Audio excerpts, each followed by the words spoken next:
کے کنوینر خالد مقبول صدیقی نے کہا کہ مردم شماری میں غلطیاں مان لی گئیں مگر ان کا تدارک نہیں کیا جا رہا، اور الزام یہ بھی عائد کیا کہ مردم شماری میں کراچی کی آبادی 2017 سے کم کر دی گئی ہے۔ خاص منصوبہ بندی کے تحت شہری آبادی کم دکھائی جا رہی ہے۔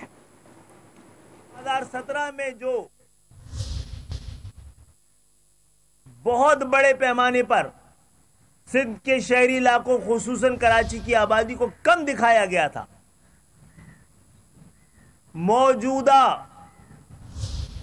مردم شماری میں اس سے بھی زیادہ آبادی کو کم کر دیا گیا۔ اس دفعہ بھی سندھ کے شہری علاقوں کی آبادی کو جو کم دکھایا گیا ہے اس کی وجہ کوئی نااہلی نہیں ہے، سستی نہیں ہے، کوئی غلطی نہیں ہے، بلکہ ایک خاص منصوبہ بندی ہے۔ غلطیاں مان لی گئی ہیں، تسلیم کر لی گئی ہیں، لیکن اس پہ تدارک نہیں ہو رہا ہے ابھی تک۔